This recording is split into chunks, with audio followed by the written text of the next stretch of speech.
Hey, Melo, before we get to all the threes and such, I just wonder what your perspective was on that whole sequence where LaMelo ended up taking the 5 straight free throws. Shit, I don't. We got 2 texts. There was a lot going on at that particular moment. It was just a lot of passion, a lot of yelling, a lot of screaming, trying to figure it out. We got 5 free throws, so that was a big part of the game, especially coming down the stretch. Spent some time talking about the way you feel shooting the ball in this building, and 7 more threes tonight. You're 3rd in the league so far in made threes overall, all but 1 have come in this building. How have you wrapped your mind around where you're getting the shots, the rhythm that you're in, and how that's been a part of the season so far? Well, I'm just taking advantage of it. I'm not thinking about it. Just playing ball, catching and shooting. Not giving the defense a chance to get back out and close out. It's just something that I've always worked on. People don't see it, but I always work on that part of my game. And you guys are actually seeing it more often now. So I feel good, man. I feel like I'm in a great rhythm. I feel like I'm just taking advantage of what's out there on the offensive end. My teammates is believing in me and finding me, and they leaving it up to me to knock those shots down. Melo, just how open are these looks that you're getting this year? Well, they're open. Some of them are coming in like transition when the defense is all the way back. Me trailing into the 3.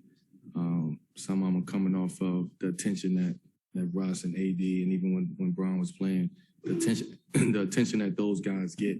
It's just a matter of me just getting to the right spot and those guys finding me at that point. Is Staples Center a good shooter's gym?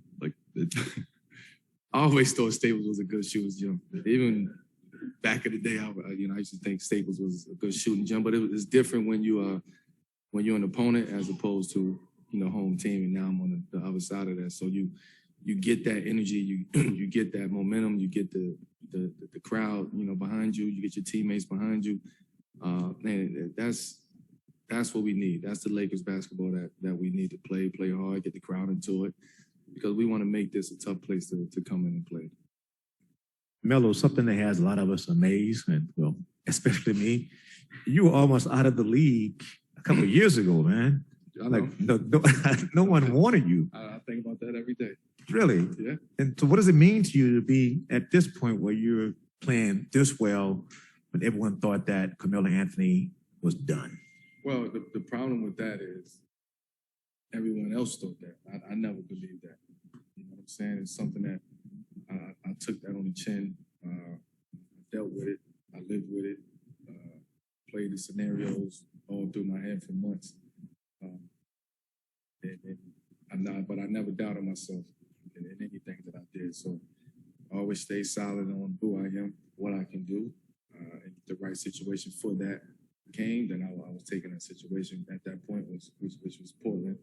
They opened their doors up to me, and they gave me the same opportunity. Hey, Melo. You mentioned, following up on Dave's question, that Staples is a shooter's gym, but you've played, the Garden, you've had that behind you. Moda Center, which is largely considered one of the best crowds in the league, you've had that behind you. At what point did you realize, just every time you're in Staples, it seems like the crowd inhales and exhales with every shot you take? Did that start to feel like a different thing than maybe what you've experienced in the past, or is it? Yeah, it's different. When I was in New York, it was a similar feeling, but it was a different type of feeling in New York. The energy, the crowd was always there. The intensity of the crowds in New York is different. Portland is a lot different, a little bit more laid back, but they're very passionate. Their fans are very passionate. They get behind their players. And Staples has always been different. And also the team that we have. It almost keeps me sharp. I got to stay on top of my game, knowing that the personnel that I have alongside me, that I have to do what I have to do best in order for us to have a good chance to win it. And as long as I do that, I think we'll be okay. Thank you. Melo, Frank was telling, and maybe he was being a little tongue-in-cheek, but I think it was serious, is that one of the reasons he likes having you off the bench is because how into it the crowd gets. And there's sort of a surge of energy that comes even when you get to the scorers table. That's the only reason.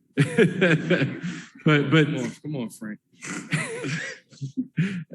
I guess for you, I know it was an adjustment coming off the bench. Is that something when you hear just the crowd just anticipating you checking in? Is that something that makes it worth it? It wasn't coming here. It wasn't an adjustment coming off the bench. I've accepted that coming here. The first time I've come off the bench, it was a hard time coming off the bench. It was something that I didn't know how to react to. I didn't know how to respond to. It was something foreign to me. It was something I've never done before, outside of playing with the USA team. But that was totally different. But having that experience coming off the bench and understanding and being able to see the flow of the game and what's needed and the energy that's needed to come off the bench and just coming in there and just fitting right in. I've adapted to that. I've accepted that, especially before I came here when I got that call. So coming off the bench is something that I've accepted. You know, I don't even think about it. I haven't thought about it. It's just something that's what's best for this team. Melo, AD shared with us that he threw up between the third and fourth quarter, or at the end of the third quarter, he said. Yeah. I'm just for a guy who I didn't know that. Okay, so well, maybe now I need you to project on this question then. But for a guy who's battled, a label as of not being tough throughout his career, what does that sort of leadership demonstrate in those moments? Obviously the way he played, obviously down the stretch and in overtime. Well, I mean, I don't know who questioned that, but I don't. Maybe you guys question. Maybe you guys write that and question that. But I'm around him. I know what type of player he is. I know what type of person he is. It's a lot on him. I mean, he is one of the leaders of this team. But again, you broke the news to me again. I didn't know he threw up in his third. That's 2 times. I didn't know he threw up.